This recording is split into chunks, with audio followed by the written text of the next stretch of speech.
حضرات سادات کرام، علماء اہل سنت، معزز سامعین کرام، السلام علیکم ورحمۃ اللہ وبرکاتہ۔ نحمدہ ونصلی علی رسولہ الکریم،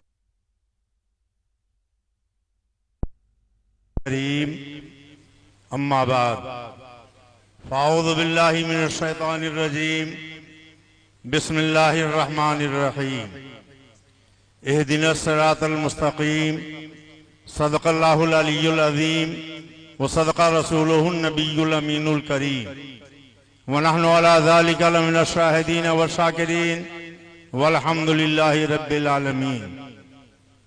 ان کی مہک نے دل کے غنچے کھلا دیے ہیں، جس راہ چل دیے ہیں کوچے بسا دیے ہیں۔ ملک سخن کے شاہی تم کو رضا مسلم، جس سمت آ گئے ہو سکے بٹھا دیے ہیں۔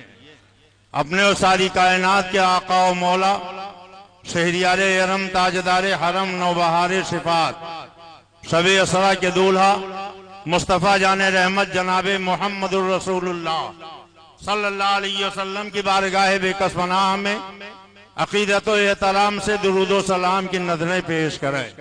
اللہم صلی علی سیدنا و نبینا مولانا محمد ماد الجود والکرم وعلی آلہ بارک وسلم، صلاۃ و سلام علیک یا رسول اللہ۔ ابھی تھوڑی دیر پہلے آپ نے حضرت علامہ مولانا مفتی محمد راحت خان صاحب قبلہ کا ایک روح پرور ایمان افروز بیان سماعت فرمایا۔ پانی کے تعلق سے انہوں نے گفتگو فرمائی۔ حقیقت یہ ہے انہوں نے کچھ بنگلہ دیش کے بارے میں بھی بتایا، اور صحیح بات یہ ہے کہ بنگلہ دیش سے ان کا بڑا گہرا رابطہ ہے۔ میں تو ایک ہی بار بنگلہ دیش گیا، مگر یہ دیکھ کر طبیعت باغ ہو گئی کہ ہزار کوششوں کے باوجود الحمدللہ میرے اعلیٰ حضرت کا پرچم بنگلہ دیش میں کل بھی لہرا رہا تھا، آج بھی لہرا رہا ہے، اور انشاءاللہ آئندہ بھی لہراتا رہے گا۔ میں جب فلائٹ میں بیٹھنے لگا تو میں نے دیکھا کہ بہت جلی حرفوں میں لکھا ہوا ہے حضرت جلال شاہ رحمت اللہ علیہ۔ میں نے پوچھا یہ کسی منتری کا نام ہے، کس کا نام ہے؟ ہوائی جہاز پہ اتنا نمایاں کیوں لکھا گیا؟ لوگوں نے بتایا یہ ہمارے بنگلہ دیش کے ایک بہت بڑے ولی کامل ہیں، اور ہم لوگوں کا یہ تجربہ ہے کہ جس جہاز پر، جس بس پہ، جس گاڑی پہ اور جس مکان پہ ان کا نام لکھ دیا جاتا ہے، اللہ تبارک تعالیٰ اس ولی کی برکت سے اس کی حفاظت فرما لیتا ہے۔ سبحان اللہ، سبحان اللہ، ماشاءاللہ۔ جب میں ڈھاکہ پہنچا، میں نے لوگوں سے پوچھا کہ ہندوستان سے بہت سے لوگ یہاں اجتماع میں آتے ہیں، اور ڈھاکہ کا اجتماع تو پوری دنیا میں مشہور ہے، یہاں تو شاید سنیت بہت کم ہوگی۔ لوگوں نے کہا ایسی بات نہیں، آج بھی الحمدللہ کم سے کم 40% لوگ یہاں کے سنی صحیح العقیدہ ہیں، اور ڈھاکہ کی سب سے بڑی مسجد بیت المکرم مسجد میں بھی اعلیٰ حضرت کے ماننے والے ایک سنی صحیح العقیدہ امام ہیں۔ اور یہی اتنا نہیں، میں نے تو وہاں یہ دیکھا کہ جیسے یہاں نعرہ تکبیر کے بعد سارے سنی نعرہ رسالت بلند کرتے ہیں، ایسے ہی وہاں نعرہ تکبیر اور نعرہ رسالت کے بعد مسلک اعلیٰ حضرت کا نعرہ بھی لگایا جاتا ہے۔ میرا دل باغ ہو گیا، معطر ہے اسی کوچے کی صورت، اپنا صحرا بھی کہاں کھولے ہیں گیسو شاہ نے، خوشبو کہاں تک ہے، قفل کی تیلیوں سے لے کے شاخ عاشیاں تک ہے، میری دنیا یہاں تک ہے، میری دنیا وہاں تک ہے، اور الحمدللہ یہ یقین ہو گیا وادی رضا کی کوئی ہمارا رضا کا ہے، جس سمت دیکھیے وہ علاقہ رضا کا۔ نعرہ تکبیر، نعرہ رسالت، مسلک اعلیٰ حضرت، عرس اعلیٰ حضرت، فیضان حضور شریعہ۔ پانی کے تعلق سے مفتی صاحب نے ایک اچھا خطاب فرمایا، مجھے یاد پڑتا یہی شہر بریلی ہے۔ تاجدار اہل سنت سرکار مفتی اعظم، ایک صاحب نے دعوت دی، حضور مفتی اعظم ان کے گھر تشریف لے گئے، اور جب دروازے پر پہنچے تو سرکار مفتی اعظم نے دیکھا جل نگم کا جو پانی کا ٹوٹی لگی ہوئی تھی دروازے پر، اس سے قطرہ قطرہ پانی ٹپک رہا تھا۔ حضور مفتی اعظم نے اس کو بند کرنے کی کوشش کی مگر وہ پانی نہیں بند ہوا۔ فرمایا اس کو بند کرو۔ لوگوں نے کہا حضور اندر چلیں، آپ کھانا تناول فرمائیں، ابھی اس کو بند کر دیا جاتا ہے۔ سرکار مفتی اعظم اندر گئے اور جب واپس آئے تو دیکھا اب بھی پانی ٹپک رہا ہے۔ سرکار مفتی اعظم نے فرمایا تم لوگوں نے کہا تھا ابھی اس کو ٹھیک کر دیا جائے گا، اب تک ٹھیک نہیں ہوا۔ کہا حضور اس کے لیے پلمبر بلانا پڑے گا تب جا کے ٹھیک ہوگا۔ سرکار مفتی اعظم وہیں بیٹھ گئے۔ فرمایا جب تک پلمبر آئے گا نہیں اس ٹوٹی کا پانی بند نہیں ہوگا۔ مصطفیٰ رضا یہیں بیٹھا رہے گا، یہاں سے اٹھ کے نہیں جائے گا۔ پانی کی اہمیت پر حضرت مفتی صاحب قبلہ نے بڑا شاندار خطاب فرمایا۔ حضرت علامہ مفتی اختر حسین صاحب قبلہ تشریف فرما ہے، انہوں نے تو باقاعدہ سرکار اعلیٰ حضرت کے پانی کے تعلق سے ایک تحقیق فرمائی ہے۔ اعلیٰ حضرت امام احمد رضا واقعی امام احمد رضا ہے، اور کسی کہنے والے نے تو بہت اچھی بات کہی ہے، اعلیٰ حضرت کو اگر سمجھنا ہے تو ہر آدمی کے سمجھ میں نہیں آئیں گے۔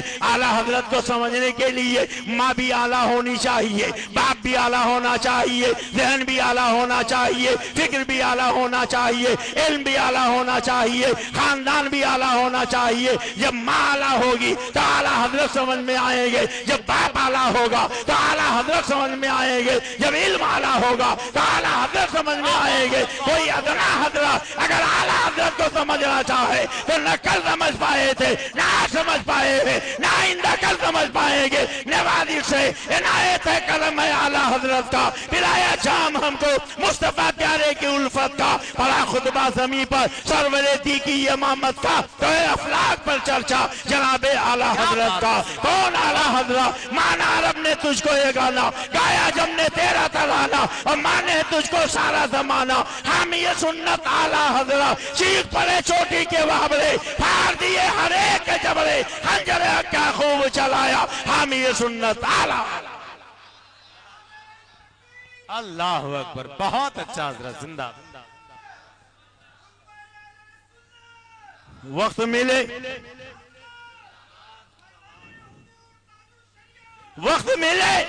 تو پانی کے تعلق سے اعلیٰ حضرت کی تحقیقات کو جس طریقے سے منور اور مجلہ، الحمدللہ تحریرات تو منور تھی لیکن عام فہم کر کے ہمارے مفتی صاحب قبلہ نے رسالہ تیار کیا، اور حقیقت تو یہی ہے، سمجھ میں بات آ جائے فصاحت اس کو کہتے ہیں، سمجھ میں بات آ جائے فصاحت اس کو کہتے ہیں، دلوں میں جو اتر جائے بلاغت اس کو کہتے ہیں۔ مفتی صاحب کا رسالہ آپ اٹھا کے دیکھیں، دنیا میں بہت سے لوگوں نے پانی پہ قلم چلایا ہے مگر آپ اہل علم کی دہلیز پہ قدم رکھیے، ان سے پوچھئے پانی کی کتنی قسمیں آپ کو معلوم ہے؟ کوئی 50 قسم بتائے گا، کوئی 100 بتائے گا، کوئی بہت آگے بڑھ کے 150 قسمیں بیان کرے گا، مگر یہ فتاوی رضویہ شریف ہے۔ سبحان اللہ، اگر اللہ کی قدرت کا نمونہ دیکھنا ہے تو فتاوی رضویہ کا مطالعہ کرو، اگر سید عالم کا معجزہ دیکھنا ہے تو فتاوی رضویہ کا مطالعہ کرو، اگر غوث اعظم کی کرامت دیکھنا ہے تو فتاوی رضویہ شریف کا مطالعہ کرو۔ پہلی جلد ہے۔ کسی نے پوچھا مائع مطلق اور مائع مقید کی کتنی قسمیں ہیں؟ تو سرکار اعلیٰ حضرت نے 158 قسمیں پانی کی وہ تحریر فرمائی جن سے وضو کرنا جائز ہے، اور 148 قسمیں پانی کی وہ بیان فرمائی جن سے وضو کرنا ناجائز ہے، یعنی ایک جگہ پر 300 سے زیادہ سرکار اعلیٰ حضرت نے پانی کی قسمیں بیان کر دی ہیں۔ ہمیں کہنے دیجئے جب میرے اعلیٰ حضرت نے پانی پہ قلم چلایا ہے تو خدا کے قسم پانی کو پانی پانی کر دیا ہے، تحدیث نعمت کے طور پر بالکل بجا اعلیٰ حضرت نے فرمایا ملک سخن کی شاہی تم کو رضا مسلم، یہ سمجھ آ گئے ہو سکے بٹھا دیا۔ واہ سبحان اللہ۔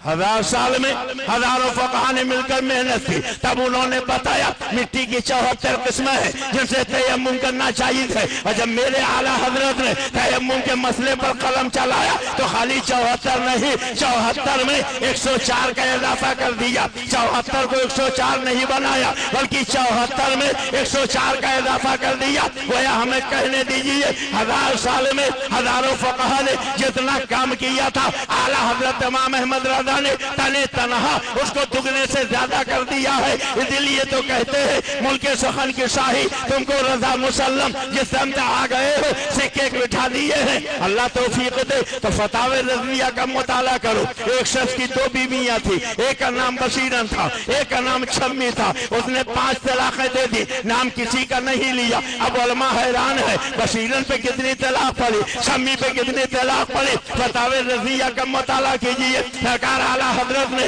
دلائل میں اور شقوں کے شقیں نکال کر ایسا مسئلہ واضح کر دیا، فرمایا اگر ایسا ہے تو بشیرن پہ اتنی ہے، چھمی پہ اتنی ہے، اور اگر ایسا ہے تو چھمی پہ اتنی ہے، بشیرن پہ اتنی ہے۔ تو اعلیٰ حضرت امام اہل سنت نے خود ہی فرمایا ملک سخن کی شاہی تم کو رضا مسلم، جس سمت آ گئے ہو سکے بٹھا دیے ہیں۔ میں نے آیت کریمہ پڑھی، ہر نماز میں آپ اللہ سے دعا مانگتے ہو اہدنا الصراط المستقیم، اے اللہ ہمیں سیدھے راستے پر چلا۔ سیدھے راستے پر چلنے کا مطلب کیا ہے؟ آج کے نازک ترین دور میں کچھ لوگ بڑی بے باکی سے کہہ دیتے ہیں بڑا نازک زمانہ آ گیا ہے، نہ اب ہمارے جان کی خیر ہے، نہ مال کی خیر ہے، نہ عزت آبرو کی خیر ہے، اس لیے اب سارے جھگڑے بھول جاؤ، سارے اختلافات ختم کر دو، سارے گلے شکوے دور کر دو، سب آپس میں مل جاؤ، سب آپس میں متحد ہو جاؤ۔ مگر میں آپ سے پوچھنا چاہتا ہوں میل ملاپ کس میں ہوگا؟ آپ تیل اور پانی میں ملاپ کرنا چاہے نہیں کر سکتے ہیں، اندھیرے اجالے میں ملاپ کرنا چاہے نہیں کر سکتے ہیں۔ اگر آپ کو یقین نہ ہو ایک گلاس میں 100 گرام پانی ڈالیے، اسے میں 100 گرام تیل ڈالیے، رات بھر چلاتے رہیے، مگر جب سویرا ہوگا دیکھیں گے تیل الگ ہے پانی الگ ہے، پتہ چلا تیل اور پانی میں ملاپ نہیں ہوتا، اندھیرے اجالے میں صلح نہیں ہوتی، نور و ظلمت میں مصالحت نہیں ہوتی۔ تو ہمیں کہنے دیجئے جب تیل اور پانی میں ملاپ نہیں ہو سکتا تو نبی کے وفادار میں اور نبی کے غدار میں نہ کل ملاپ ہوا تھا، نہ آج ملاپ ہوا ہے، نہ آئندہ کل ملاپ ہوگا۔ بے شک بے شک بے شک۔ ہمارا حضرت کے ماننے والے نبی کے وفاداروں سے ملاپ کریں گے اور نبی کے غداروں سے کبھی ملاپ۔ ارے زور سے بولو۔ آج کے زمانے میں تو وہابیت دیوبندیت سے زیادہ خطرناک یہ فرقہ رافضیت کا آ گیا۔ رافضی بھی بہت ہیں اور کچھ نیم رافضی بھی پھیل گئے ہیں۔ بہت سے لوگ اہل بیت کی محبت کے دم میں محبت کا نام لیتے ہیں اور پھر رافضیت کو فروغ دیتے ہیں۔ سن لو یہ اعلیٰ حضرت ہے، امام اہل سنت ہے، مجدد دین و ملت ہے، اپنے کاشان اقدس میں تشریف فرما ہے۔ ایک آپ دوڑے ہوئی آئے، حضور آپ کا ایک بہت بڑا عقیدت مند حیدرآباد دکن سے چل کر آپ سے ملاقات کے لیے آیا ہے، وہ رافضی ہے، مگر آپ اس سے گفتگو فرما لے، تھوڑی سی بات کر لے، اس میں کیا جاتا ہے؟ ابھی بات ہو ہی رہی تھی، اتنے میں حیدرآباد دکن کا وہ رافضی آ گیا، اور جب رافضی آیا تو میرے اعلیٰ حضرت نے کرسی وہاں سے ہٹوا دی، اپنا چہرہ ادھر سے پھیر لیا، وہ تھوڑی دیر کھڑا رہا، اس کے بعد واپس چلا گیا۔ کچھ لوگوں نے کہا اتنی دور سے چل کر آیا تھا، آپ سے ملنا چاہتا تھا، اگر آپ تو بول دیتے تو اس میں کیا نقصان ہو جاتا؟ اعلیٰ حضرت نے سرکار نے فرمایا میرے بزرگوں نے مجھ کو یہی اخلاق سکھایا ہے کہ جو نبی کا گستاخ ہو، صحابہ کا گستاخ ہو، اس سے کوئی تعلق نہ رکھا جائے۔ کہ آپ نہیں جانتے اللہ کے نبی نے فرمایا جب صحابہ کی توہین کی جائے جاننے والے پر ضروری ہے اس کا رد کرے، اور اگر رد نہیں کرتا فعلیہ لعنت اللہ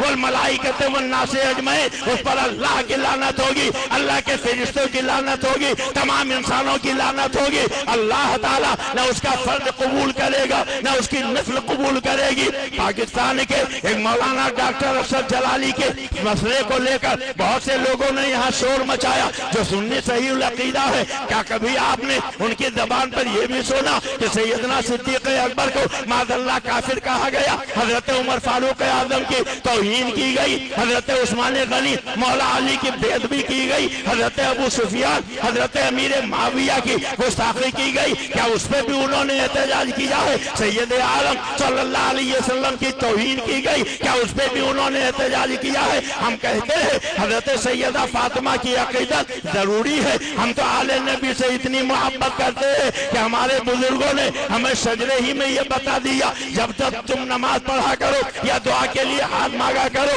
تو یہ دعا کرو، یا الہی رحم فرما مصطفیٰ کے واسطے، یا رسول اللہ کرم کیجئے خدا کے واسطے، مشکلیں حل کر سہے مشکل کشا کے واسطے، کربلا رن شہید کربلا کے واسطے، سید سجاد کے صدقے میں ساجد رکھا میں علم حق باقر علم خدا کے واسطے، صدق صادق کا تصدق صادق الاسلام کا بے غضب راضی ہو کاظم اور رضا کے واسطے، حب اہل بیت دے آل محمد کے لیے کا شہید عشق حمدہ پیشوا کے واسطے، اور اعلیٰ حضرت سے زیادہ اہل بیت سے کون عقیدت رکھے گا؟ اعلیٰ حضرت تو فرماتے ہیں دعا مانگا کرو کہ دو جہاں میں، خالی یہی نہیں، دو جہاں میں خادم آل رسول اللہ کا حضرت آل رسول مصطفیٰ کے واسطے الحمدللہ ہم تاج الشریعہ کے ماننے والے، مفتی اعظم کے ماننے والے، اعلیٰ حضرت کے ماننے والے، حجت الاسلام کے ماننے والے اہل بیت سے بھی محبت کرتے ہیں، اصحاب رسول سے بھی محبت کرتے ہیں۔ جو لوگ اصحاب